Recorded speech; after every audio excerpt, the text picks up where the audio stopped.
300,000 years ago, somewhere in a river valley in what is now Suffolk, England, a small group of Neanderthals knelt beside a pile of dry moss and bark. Outside, the temperature had dropped low enough to kill an unprotected human being in a matter of hours. There was no roof over their heads but stone, no walls but rock, no blanket but animal hide, and no light but the one they were about to make with their own hands. One of them struck a piece of iron pyrite against flint.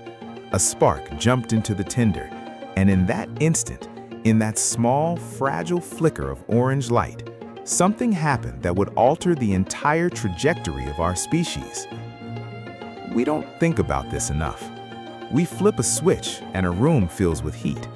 We don't have to earn it. We don't have to understand it. We don't have to fear losing it. But for more than 99% of human history, warmth was not a convenience. It was a daily, sometimes hourly battle for survival, fought with sticks, stones, animal skins, mud, and an extraordinary accumulating intelligence passed down across hundreds of thousands of years. This is the story of that battle. It's the story of how a hairless tropical primate, a species with none of the natural defenses against cold that almost every other mammal on Earth carries, managed to walk into the Ice Age, into the Arctic, into the heart of winter itself, and not just survive it, but eventually master it. And the story doesn't end where you might expect, because the deeper you go, the more you realize the war against cold is, in many ways, the origin story of civilization itself. Beat. Stay with this one, because by the end, you'll never look at a radiator, a candle, or even your own front door the same way again. To understand why warmth became one of the great obsessions of human history, you first have to understand something uncomfortable about our own bodies. We are, biologically speaking, a tropical animal. Our ancestors evolved on the warm plains of East Africa, and evolution built us accordingly. Thin fur, efficient sweat glands, long limbs designed to shed heat, not hold it in. Every other large mammal that lives through a winter has some built-in advantage we don't. A bear has fat and fur. A fox has an undercoat that thickens with the seasons. Even some birds can fluff their feathers into an insulating shield. Humans have almost none of that. Strip away our technology, and an unclothed human dropped into a snowy forest at night is frankly in trouble within hours. And yet, improbably, our species didn't stay in the tropics. We walked north, into Europe, into Siberia, into landscapes that, for most of the last few 100,000 years, were locked in the grip of Ice Age glaciation, where winter temperatures could plunge far below anything the human body was ever designed to endure unaided. So how does a tropical animal with no fur, no claws, and no hibernation survive an ice age? The answer is the thing that makes our species strange and brilliant, and in many ways frightening to the rest of the animal kingdom. We didn't evolve to beat the cold. We learned to build our way around it. And it began, as so much of our story does, with fire. For a long time, scientists believed the story of fire was simple. Lightning struck a tree, the forest burned, and at some point, a clever early human picked up a smoldering branch and carried it home. Fire in this version of the story was something found, not something made. And for an enormous stretch of our history, that was largely true. There's evidence that hominins were using fire, sheltering near it, maybe even tending captured flames as far back as 1.5 million years ago, possibly longer, at sites scattered across East Africa. Some researchers point to physical changes in the human body itself, a shortened gut, a smaller stomach, larger brains, as proof that our ancestors became biologically dependent on cooked food, and therefore on fire, nearly 2 million years ago. But using a fire you stumbled upon is one thing. Making fire, on command, whenever you need it, wherever you are, is something else entirely. And for decades, the oldest solid evidence for that skill came from a site in northern France dated to roughly 50,000 years ago. Then, recently, that timeline shattered. Beat. Music shifts, a low, suspensive undertone. At a site called Barnham in Suffolk, England, archaeologists excavating for nearly 2 decades kept finding strange, tiny fragments of stone mixed in with ancient hearths. Fragments of iron pyrite, the mineral you strike against flint to throw a spark. Together with fractured flint hand axes and patches of heated clay, the evidence pointed to something nobody expected: deliberate, controlled fire-making, roughly 400,000 years old. That's not just older than the previous record, it pushes back the earliest known date for deliberate fire-making by roughly 350,000 years. And here is the detail that should give you chills. 400,000 years ago, our species, Homo sapiens, didn't exist yet. The ancient evidence from this site indicates that Neanderthals were purposefully lighting fires long before modern humans had even emerged in Africa. Think about what that means.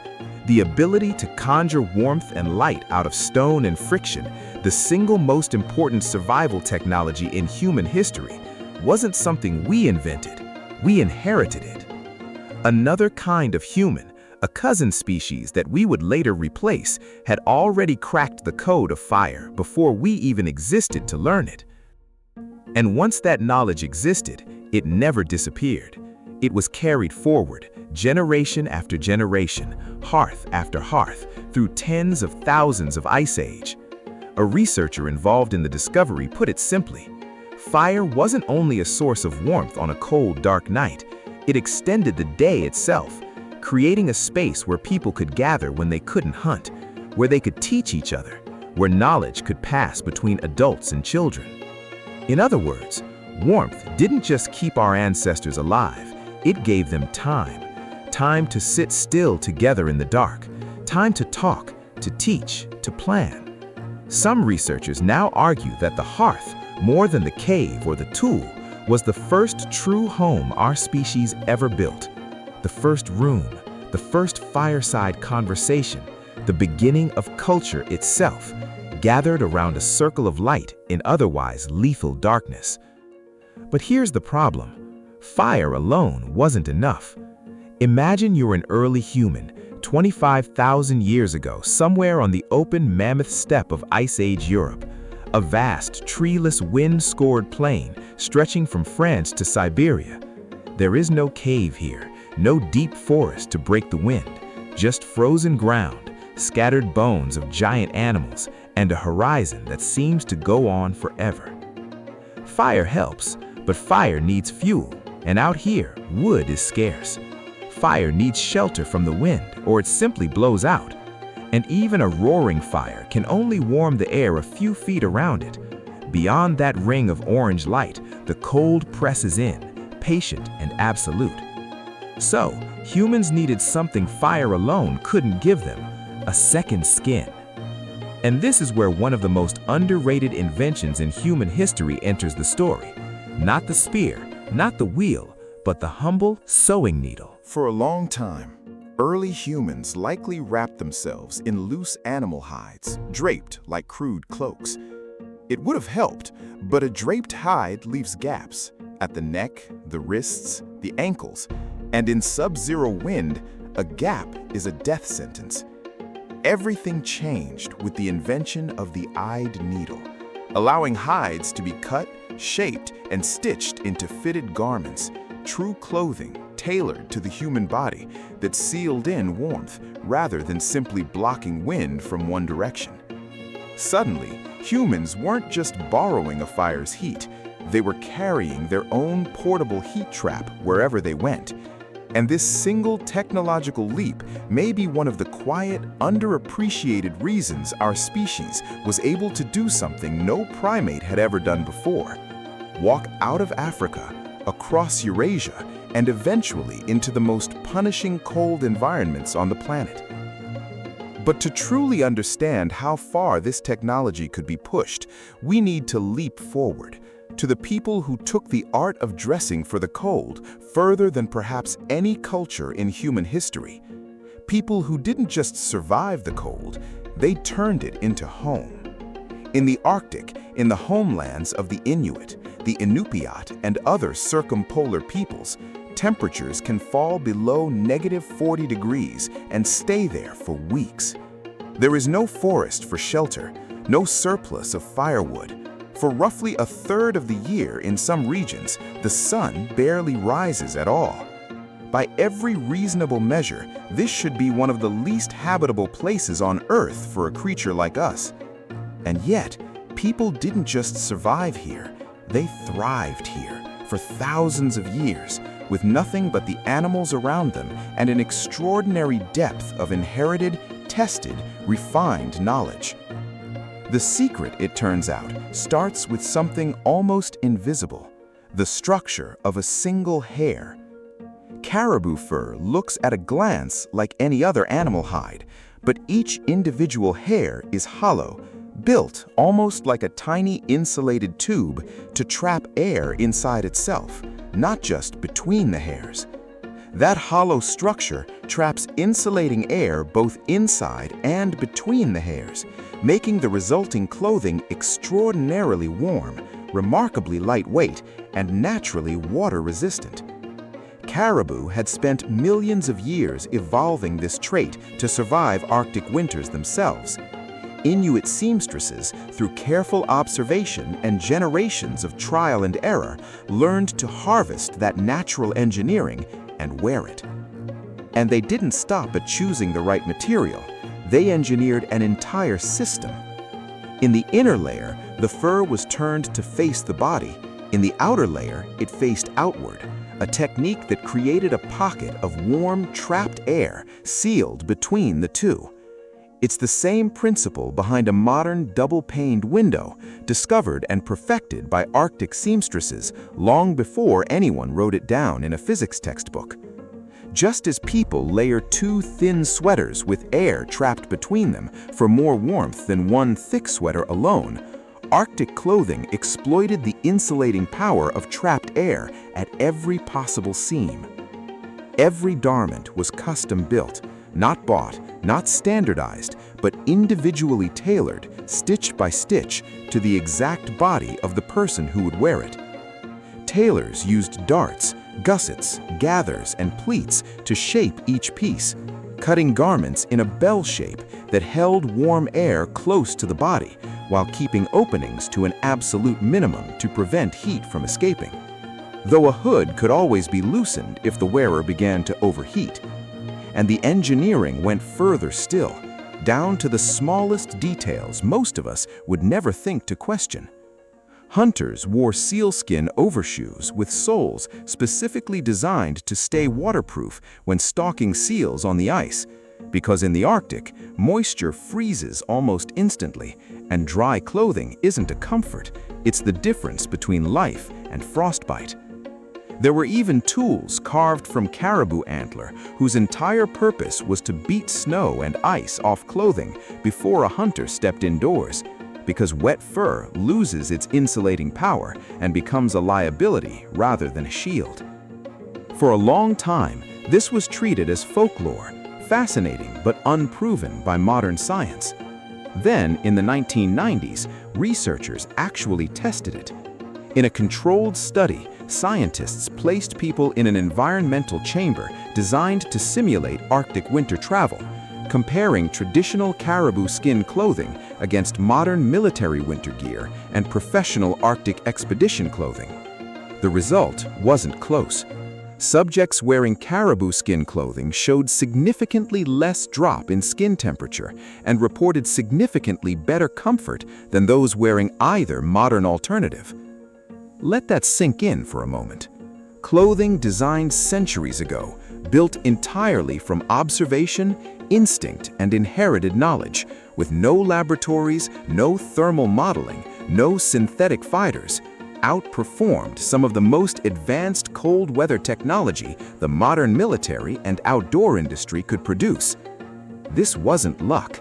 This was generations of careful accumulated science, passed down not in textbooks, but in the hands of mothers teaching daughters to sew, season after season, for thousands of years. But clothing could only do so much. When the storm outside became too violent even for the warmest parka, people needed somewhere to retreat to. And what they built next was in its own quiet way just as ingenious as the clothes on their backs. There's a strange irony at the heart of Arctic survival. One of the best insulating materials available was the very thing trying to kill you: snow. Packed snow, it turns out, traps a tremendous amount of still air within its structure, and trapped still air is one of the best insulators in nature. A well-built snow shelter could keep its interior dozens of degrees warmer than the brutal air outside, using nothing but compacted crystals of frozen water and the heat of the human bodies inside it. But snow houses were only part of the picture. In many Arctic communities, people built more permanent winter dwellings, homes constructed from driftwood or whalebone, layered with sod and turf, partially dug into the earth itself, so the ground's natural insulation worked alongside the walls. Inside, a small oil lamp, often burning seal or whale fat, provided both heat and light through the long polar night. A single steady flame standing between a family and weeks of total darkness and cold. And notice what's happening here structurally across every one of these solutions. Whether it's a hide tent, a snow shelter, or a sod house, the underlying principle is always the same. Don't fight the cold. Trap air. Block wind. Conserve every degree of heat the human body or a small flame can generate, and don't let a single calorie of it escape unnecessarily. It's a principle so fundamental that thousands of miles away, in climates that look nothing like the Arctic, a completely different civilization arrived at strikingly similar solutions, and then took the idea somewhere extraordinary. By around 2,000 years ago, in the Roman Empire, a wealthy household or public bathhouse could be heated in a way that wouldn't be widely matched again for over 1,000 years. Walk into a Roman bath today, and you'd see elegant tiled floors and graceful rooms, but the real engineering was hidden, buried beneath your feet. It was called the hypocaust, from Greek words meaning, quite literally, fire from below. The basic concept was simple. A fire would burn in a furnace outside the building, and the hot air it produced would be drawn underneath a raised floor, heating the entire room from beneath. But simple undersells the engineering involved.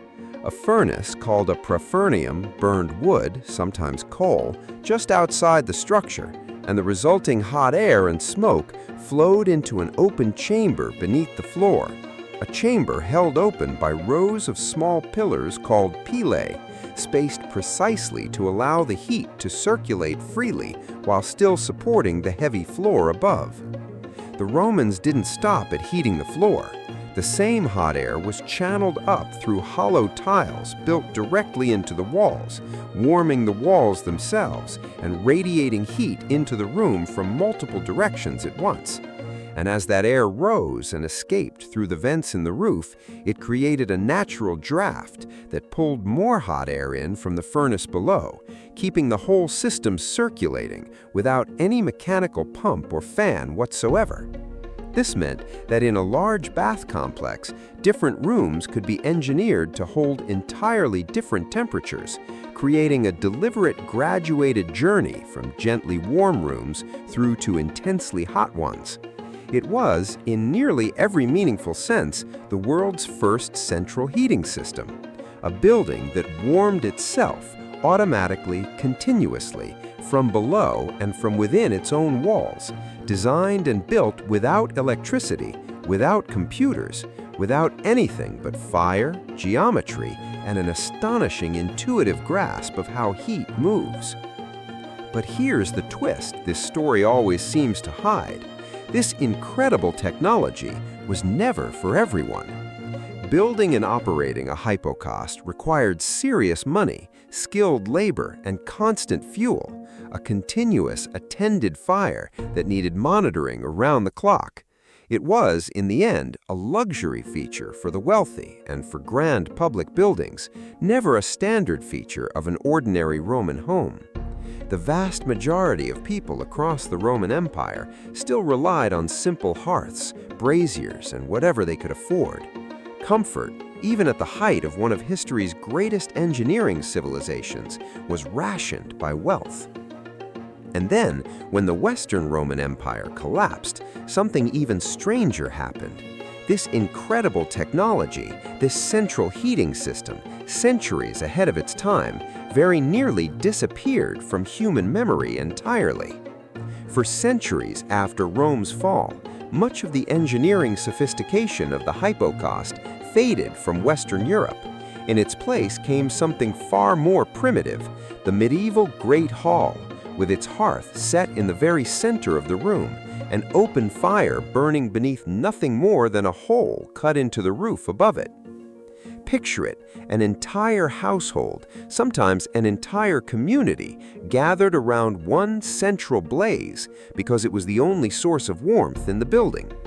Smoke filled the hall and curled upward, escaping eventually through that rough hole in the roof above it, while everyone beneath simply learned to tolerate the sting in their eyes and the cough in their throat as the price of staying warm. This was not a minor inconvenience. This was a genuine, ongoing danger. Smoke inhalation, soot-blackened lungs, the constant threat of sparks catching the thatch overhead and burning the entire structure down around the people huddled inside it for warmth. For hundreds of years, heat and hazard were inseparable. You couldn't have one without risking the other. A beat. Music slows, becomes contemplative. And then, gradually, not all at once, not as a single brilliant invention, but as a slow accumulation of trial, error, and necessity, something began to change.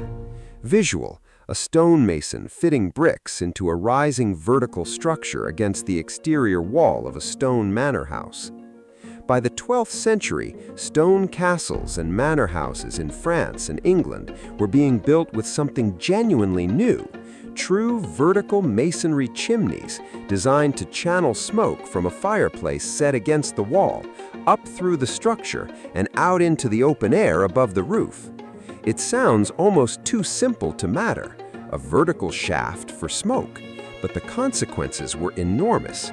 Moving the fireplace from the center of the room to the wall and giving it its own dedicated exit for smoke meant builders could finally place a fireplace on every floor of a multi-story building, something the old central hearth had never allowed.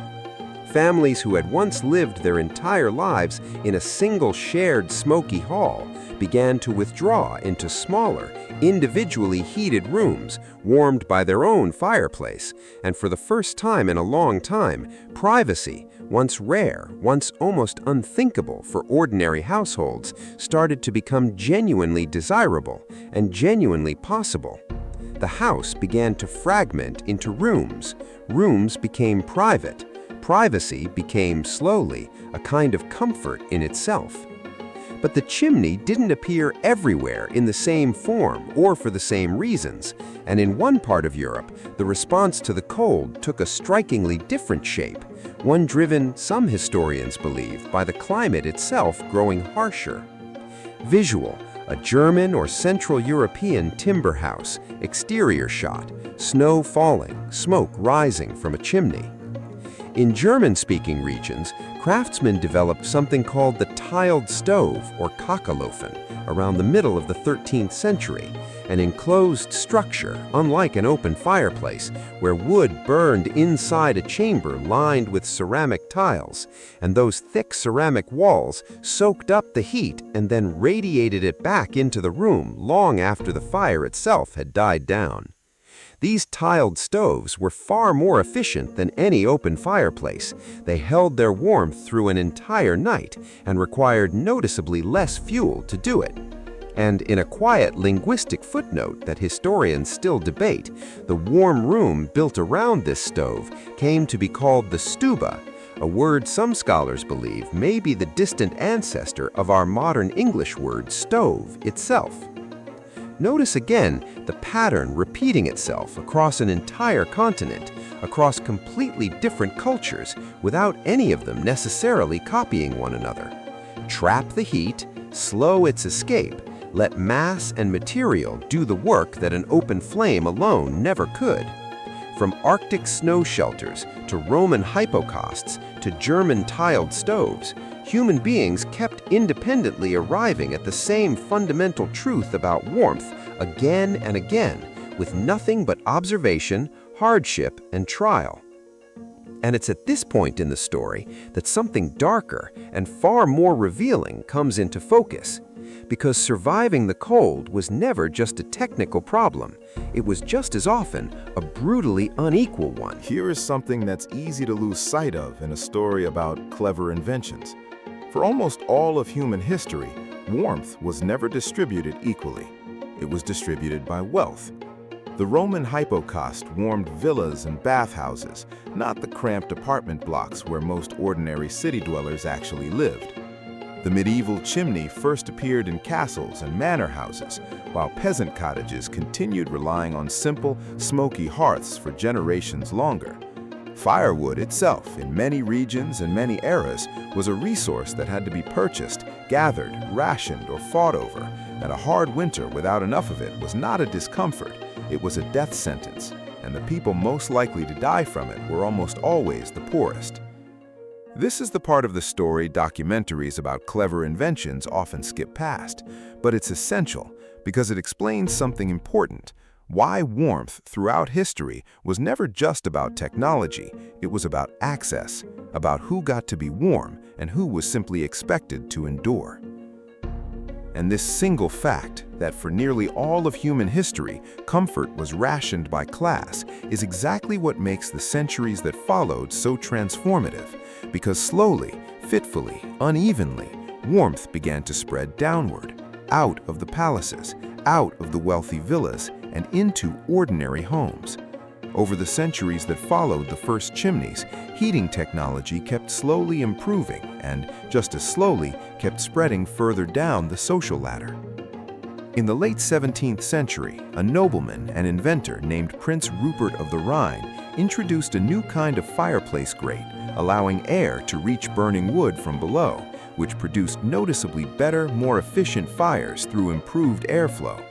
It sounds like a small mechanical tweak, but small efficiency gains accumulated over generations are exactly how expensive luxuries eventually become ordinary household items.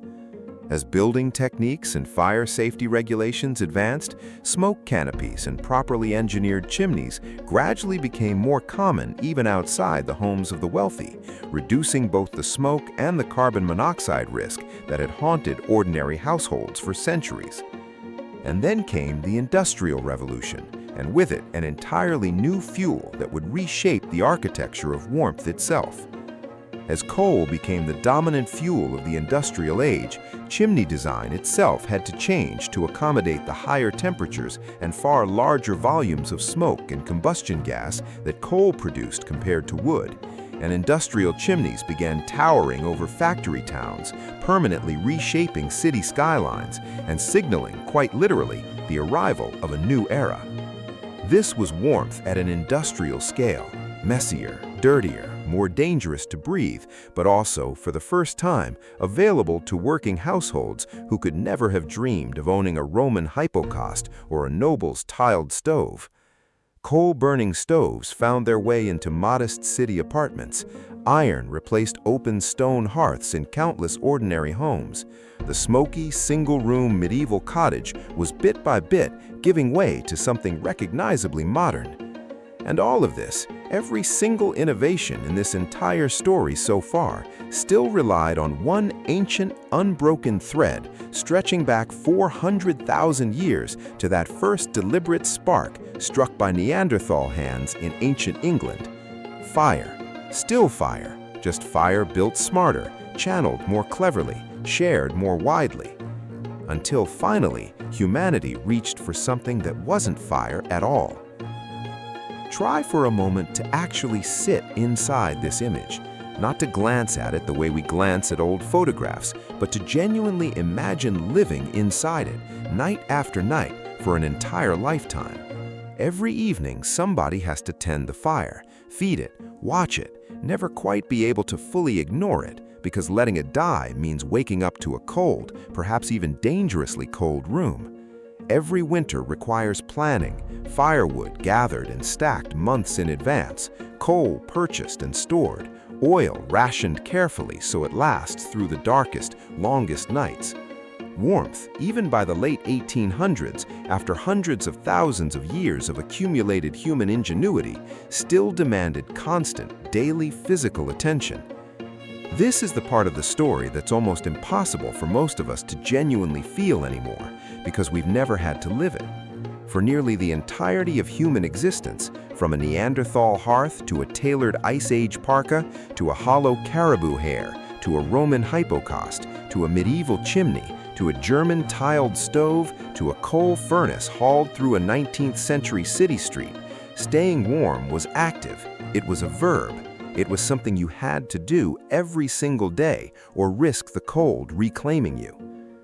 And then, within the span of barely more than a single human lifetime, that 400,000-year relationship with fire was quietly, almost invisibly replaced by a wire and a switch. Here is the thing that should genuinely stop you.